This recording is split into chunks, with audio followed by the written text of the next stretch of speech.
नमो महावेदन्नाय कृष्णप्रेमप्रदायते कृष्णाय कृष्णचैतन्यनाम्ने गौरतीशे नमो पञ्चतत्त्वात्मकं भक्तं भक्तरूपस्वरूपकं भक्तावतारं भक्ताख्यं नमामि भक्तशक्तिकं প্রেমাবতার যিনি সারাৎসার অবতার, করুণার অবতার, এই কলিযুগের ভক্ত অবতার শ্রী চৈতন্য মহাপ্রভুর চরণে কোটি কোটি ধন্যবাদ প্রণাম।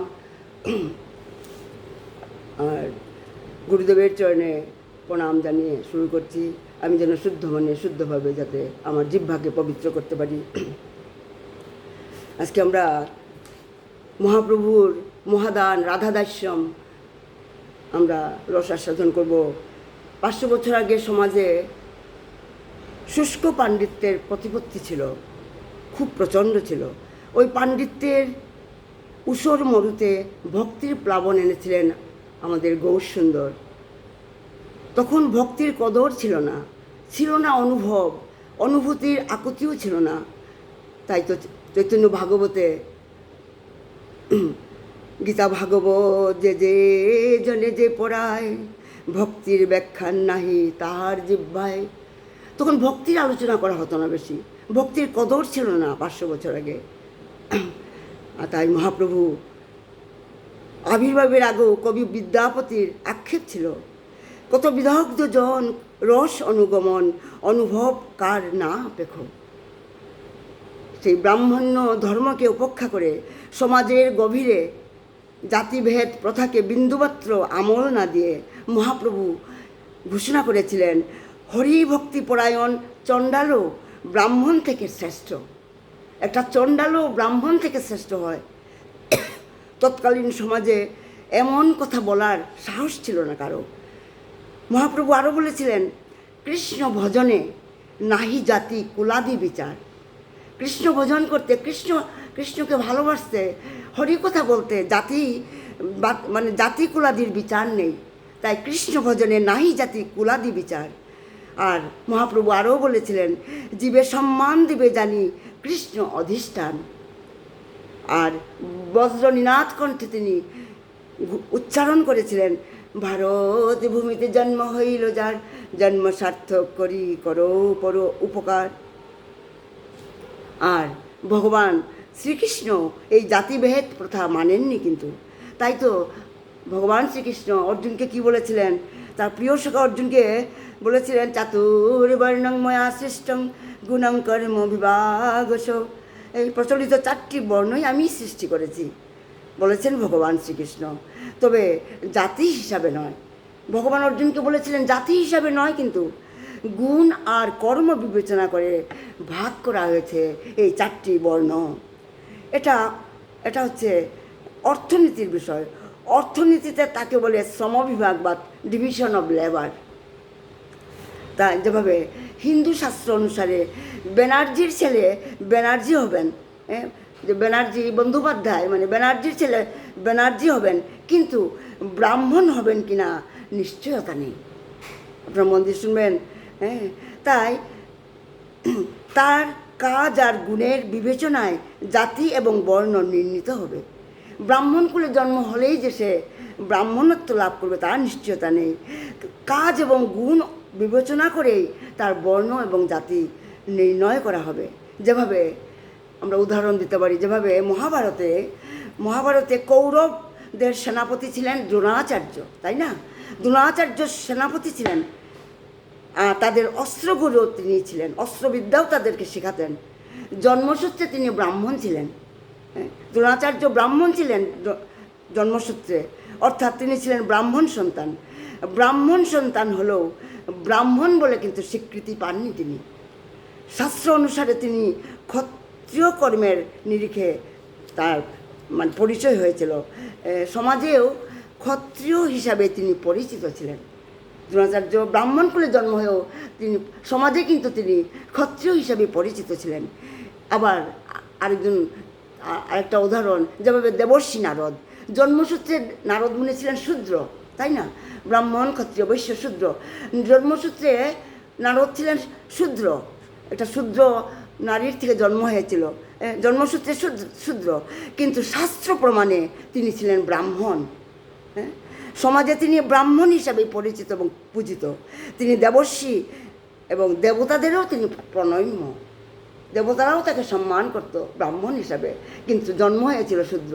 তাই জন্ম হলেই, যেই কুলে জন্ম হলে সেই কুলেই তার প্রতিপত্তি হবে, অসম্মানিত হবে, তার কোনো নিশ্চয়তা নেই। তার গুণ এবং কর্ম বিবেচনা করেই এই 4টি বর্ণ ভাগ করা হয়েছিল। সেই কথাটা ভগবান শ্রীকৃষ্ণ অর্জুনকে বলেছিলেন। এই প্রসঙ্গে আমাদের স্বামী বিবেকানন্দ বলরাম বসুর বাড়িতে একটা প্রশ্নের উত্তরে একজন প্রশ্ন করেছিল, যে স্বামীজিকে প্রশ্ন করেছিল, এই ভারত ছাড়া তো সব তো যবন এবং ম্লেচ্ছের দেশ, হ্যাঁ, তাদের মধ্যে আবার ব্রাহ্মণ কোথায়? তখন স্বামী বিবেকানন্দ বলেছিলেন, আমি যাকে যাকে মন্ত্র দিয়েছি তারা সকলেই ব্রাহ্মণ। ব্রাহ্মণের ছেলেই যে ব্রাহ্মণ হয় তার কোনো মানে নেই, হবার খুব সম্ভাবনা, কিন্তু নাও হতে পারে। তখন আরেকজন প্রশ্ন করেছিলেন, আরে তুমি আমেরিকার ইংল্যান্ডে ব্রাহ্মণ তুমি কোথায় পেলে? তখন উত্তর দিয়েছিলেন, আরে ব্রাহ্মণ জাতি আর ব্রাহ্মণের গুণ এই দুটো আলাদা জিনিস। আর ভারতবর্ষে সব জাতিতে ব্রাহ্মণ, আর সেখানে গুণে, হ্যাঁ, বিদেশে মানে গুণে ব্রাহ্মণ তার স্বীকৃতি পায়। যেভাবে সত্য রজতম গুণ 3টি গুণ আছে, তেমনি ব্রাহ্মণ, ক্ষত্রিয়, বৈশ্য, শূদ্র বলে গণ্য করারও গুণ আছে, গুণ দিয়ে তাকে বিবেচনা করা হবে। আর এই দেশে মানে ভারতবর্ষে ক্ষত্রিয় গুণটা যেমন লোপ পেয়ে গেছে, তেমনি ব্রাহ্মণত্ব গুণটাও লোপ পেয়ে গেছে।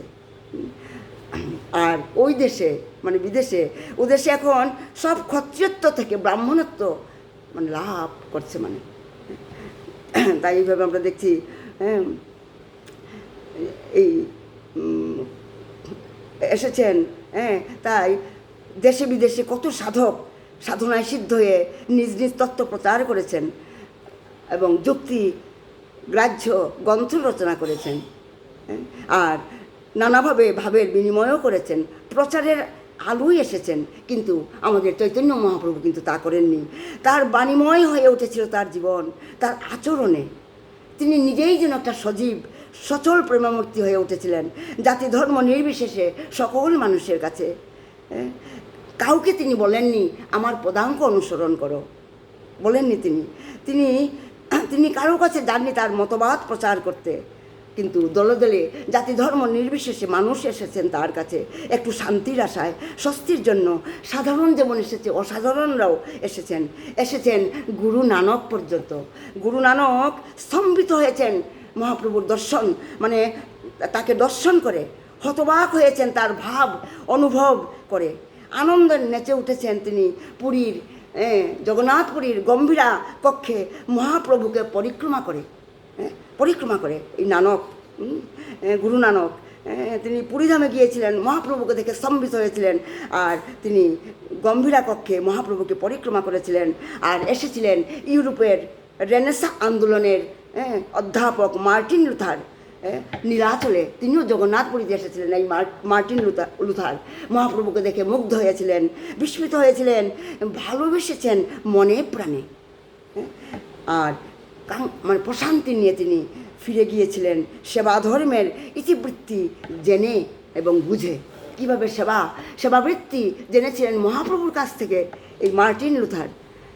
সেইবার নীলাচলে মানে নীলাচল থেকে নবদ্বীপে মহাপ্রভু এসেছিলেন এবং পানিহাটি গঙ্গার ঘাটে তিনি নেমেছিলেন। তিনি নীলাচল থেকে সন্ন্যাস গ্রহণের পর গম্ভীরাতে নীলাচল মানে পুরীধামে এসেছিলেন তিনি, মধ্যখানে তিনি নবদ্বীপে এসেছিলেন, আর পানিহাটি গঙ্গার ঘাটে তিনি নেমেছিলেন। আর সেই থেকে সেই ঘাটের নাম হয়েছিল চৈতন্য ঘাট, শ্রী চৈতন্য ঘাট। ওই প্রাচীন ঘাটের তার পদলাঞ্ছিত 2খানা ইট আজও রাখা আছে আমেরিকার ফ্লোরিডা শহরে, মানে উইন্টা মার্কে অফ ফেম নামে একটা সুপ্রতিষ্ঠিত প্রতিষ্ঠানে। এখনও সেই দুটো ইট ভারতবর্ষ নবদ্বীপ থেকে নিয়ে যাওয়া হয়েছিল, আর সেটা ফ্লোরিডা শহরে সেখানে একটা সুপ্রতিষ্ঠিত প্রতিষ্ঠানে রাখা হয়েছে, ওয়াফ অফ হোমে। আর রাখা আছে ঐতিহাসিক নিদর্শন হিসাবে কিংবা ভালোবাসার স্মারক হিসাবে। সেই ইট দুটো একটা ভালোবাসার স্মারক হিসাবে এখনও আছে। আর পানিহাটি থেকে মহাপ্রভু এসেছিলেন বরানগরে, আর সেই গৌর আগমনের দিনটা স্মরণ করা হয়, এখনও স্মরণ করা হয়। আজও পানিহাটি থেকে নৌকা যুগে তার প্রতিকৃতি বরানগরে আনা হয়েছিল। আর কীর্তন করতে করতে ভক্তরা বলে, পানিহাটি ধন্য কৌরে, পানিহাটি ধন্য করে গৌরে এলো বরানগরে। তাই মহাপ্রভু, আমাদের মহাপ্রভু ছিলেন যেমন বজ্রাদপি কঠোরানি, বজ্রের মতো কঠোর ছিলেন, তেমনি মৃদুনি কুসুমাদপি, তার অন্তর ছিল কুসুমের মতো, মানে নরম, মানে অন্যায়ের সঙ্গে তিনি কখনো আপোষ করেননি, তিনি অন্যায়কে তিনি কখনো মানেননি। একবার ভগবান আচার্য মহাপ্রভুর একজন কনিষ্ঠ ভক্ত ছিল, আর নীলাচলে মহাপ্রভুকে তিনি নিমন্ত্রণ জানিয়েছিলেন সেবার জন্য। আর মহাপ্রভু তার প্রিয় ছোট্ট হরিদাসকে ভগবান আচার্য অনুরোধ করেছিলেন, শিখি মাইতির কোনো মানে শিখি মাইতি বলে একজন ভক্ত ছিল নীলাচলে, মানে পুরীধামে, তার সে মহাপ্রভুর দাস, মানে ছোট হরিদাস, যে পার্সোনাল সেবক ছিল। তাই ছোট হরিদাসকে মানে অনুরোধ করা হয়েছিল তিনি যেন শিখি মাইতির বোন মাধুরী দেবীর কাছ থেকে 1 মণ মিহি চাল নিয়ে আসে, মানে মহাপ্রভুকে সেবা করানোর জন্য। তাকে নির্দেশ দেওয়া হয়েছিল, সেই ছোট হরিদাসকে নির্দেশ দেওয়া হয়েছিল মাধুরী দেবীর কাছ থেকে চাল আনার জন্য। আর এই শিখি মাইতি কে ছিল, আর শিখি মাইতি আর তার বোন মাধুরী দেবীর পরিচয় কী ছিল, তার পরিচয় জানাচ্ছে শ্রীকৃষ্ণ কবিরাজ দাস গোস্বামী। কৃষ্ণদাস কবিরাজ গোস্বামী চৈতন্য চরিতামৃতে কি সুন্দর করে এই শিখি মাইতি আর তার বোন মাধুরী দেবীর পরিচয় জানিয়েছেন। কি করে, প্রভু লেখা করে যারে রাধিকার গণ, জগতের মধ্যে পাত্র 3.5 জন, স্বরূপ গোসাইয়ার রায় রামানন্দ, শিখি মাইতি তার 3, শিখি মাইতি 3, আর ভগিনী অর্ধজন। এগুলি খুব গভীর তত্ত্ব সিদ্ধান্ত, মন্দির শুনবেন।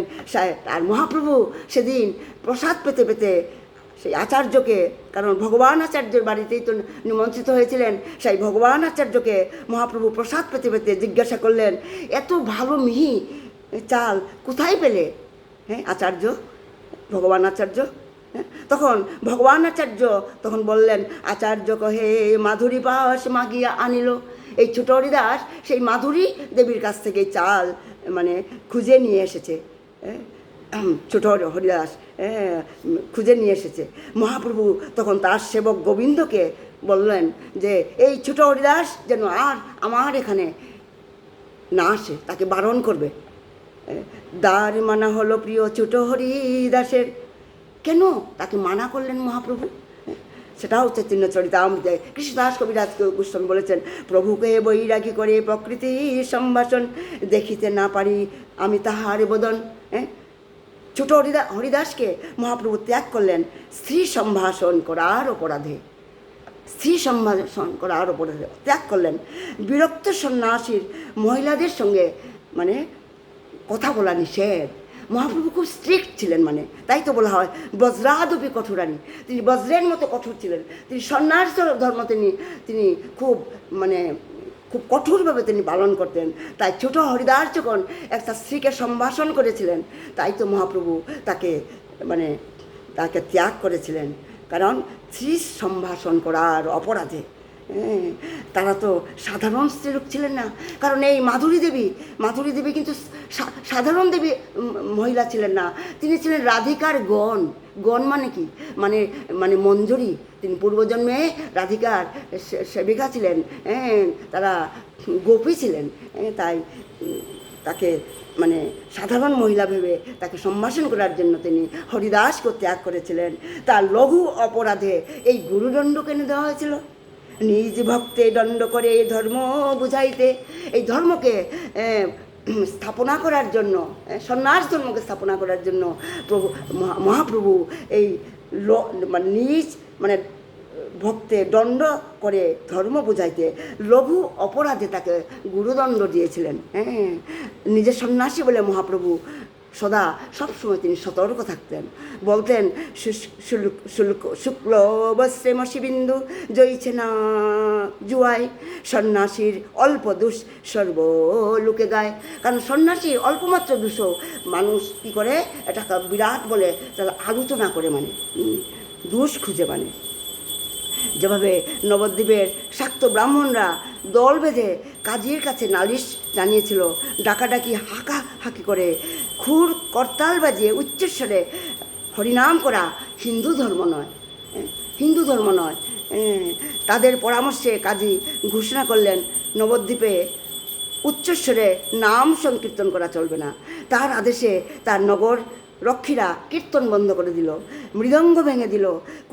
আর মহাপ্রভু কিন্তু কোনো অন্যায়কে প্রশ্রয় দেননি।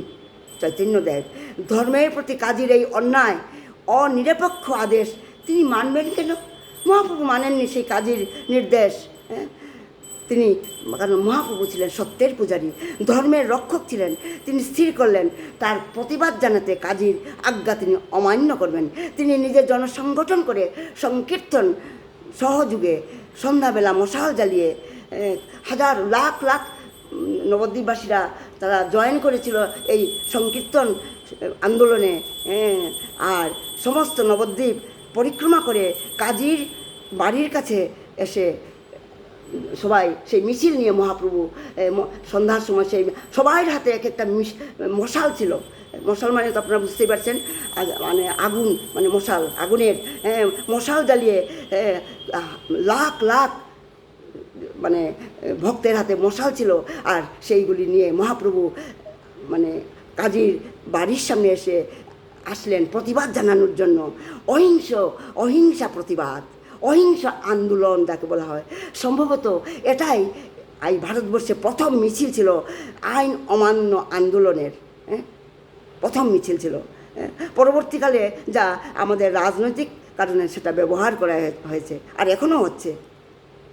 আর সেই মিছিল দেখে কাজী অবাক হয়ে গিয়েছিল, কারণ তার আদেশ যে কেউ অমান্য করতে পারে এত বড় সাহস, তাই সেটা থেকে স্তম্ভিত হয়ে গিয়েছিল কাজী সাহেব।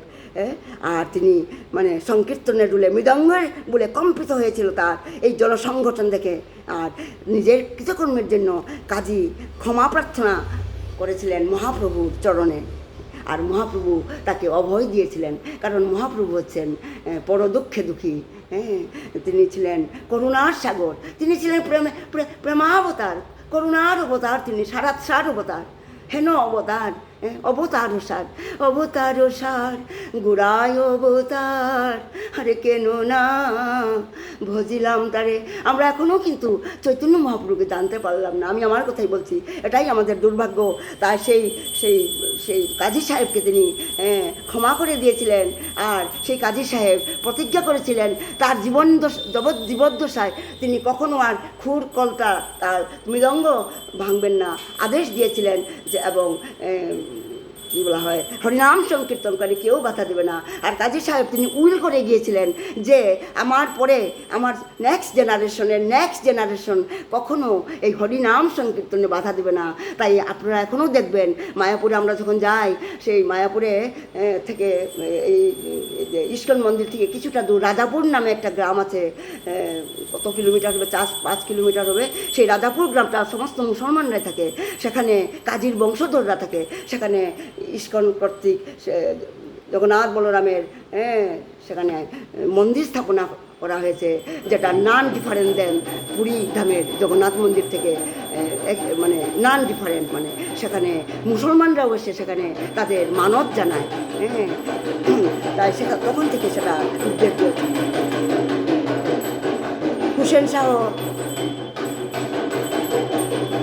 হুসেন শাহ কী করেছিলেন, এই করুয়ার জলে সুবুদ্ধি রায়ের জাতিনাশ করেছিলেন। আরেকটা ঘটনা বলছি, সেখানে মানে হুসেন শাহ কী করেছিলেন, সুবুদ্ধি রায় তখন বাংলার রাজা ছিলেন।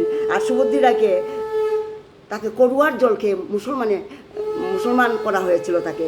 আর সুবুদ্ধি রায় তখন প্রায়শ্চিত্ত বিধান চাইলেন সেই নবদ্বীপের পণ্ডিতদের কাছে। তিনি প্রায়শ্চিত্ত কীভাবে করা যায় তার উপায় তিনি জানতে চাইলেন।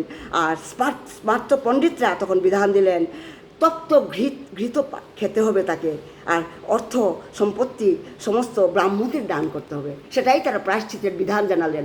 তখনকার দিনে স্মার্ত ব্রাহ্মণরা, মানে নবদ্বীপের স্মার্ত ব্রাহ্মণরা তপ্ত ঘৃত খেতে হবে। আর রাজা সুবুদ্ধি রায় ছিলেন বুদ্ধিমান এবং শিক্ষিত, বুঝতে পারলেন যে ঘি খেলে, গরম ঘি গলাধকরণ মানে আত্মহত্যা, আর সমস্ত সম্পত্তি ব্রাহ্মণদের দান করা মানে পরিবারের অন্য সকলকে না খেয়ে মারা, মানে সেই বিধান শুনে তিনি মানে কি করলেন, এই যে বিধান সেই স্মৃতিশাস্ত্র বৈষ্ণবদের এই বিধান তিনি মানলেন না। তিনি এলেন, তিনি কাশিতে এলেন, বেনারসে তিনি চলে এলেন। সুবুদ্ধি রায়, তখনকার বাংলার রাজা সুবুদ্ধি রায় বেনারসে চলে এলেন। আর কাশীর পণ্ডিতরাও, কারণ কাশিতেও তখন মায়াবাদী ছিল, স্মার্ত ব্রাহ্মণ ছিল, তারাও কিন্তু একই নির্দেশ দিল যে তুমি মানে তপ্ত ঘৃতের পরিবর্তে তারা নবদ্বীপের স্মার্ত ব্রাহ্মণরা তপ্ত ঘৃত খেতে বলেছিল, আর বেনারসের কাশীর স্মার্ত ব্রাহ্মণরা পণ্ডিতরা বলেছিল ঘৃতের পরিবর্তে তপ্ত শীষের বিধান দিলেন, তপ্ত শীষের বিধান দিলেন। আর সেই সময় কিন্তু মহাপ্রভু মানে কোইন্সিডেন্টলি মহাপ্রভু তখন বেনারসে ছিলেন, তপন মিশ্রের বাড়িতে ছিলেন। সন্ন্যাস নেওয়ার পর তিনি বৃন্দাবনে যাবার পথে 2 মাস তিনি বেনারসে ছিলেন মহাপ্রভু। আর সুবুদ্ধি রায় তখন সেটা জানতে পারে মহাপ্রভুর কাছে দেখার জন্য, দর্শন করার জন্য মহাপ্রভুর কাছে গেলেন। আর সব কথা খুলে বললেন তাকে কিভাবে করুয়ার জল খাওয়ানো হয়েছে, তাকে জাত মানে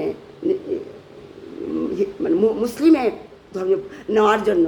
তখন মহাপ্রভু তখন কি বলেছিলেন যে জাত বা ধর্ম তো কাজ নয় যে হাত থেকে পড়লেই ভেঙে যাবে, তরল পদার্থ নয় যে জলে ধুয়ে মুছে যাবে। ধর্ম বা জাত কিংবা কোনো পদার্থে বিনাশ নেই, মানে কারো হাতে কিছু খেলে মুসলমান বা অন্য কিছু ধর্মাবলম্বীর হাতে করুয়ার জল খেলেও জাত যেতে পারে না, সেটা খেলে জাত যেতে পারে না। কারো হাতে কিছু খেলে জাত যায় না, সেইটুকু আমি জানি। মহাপ্রভু বললেন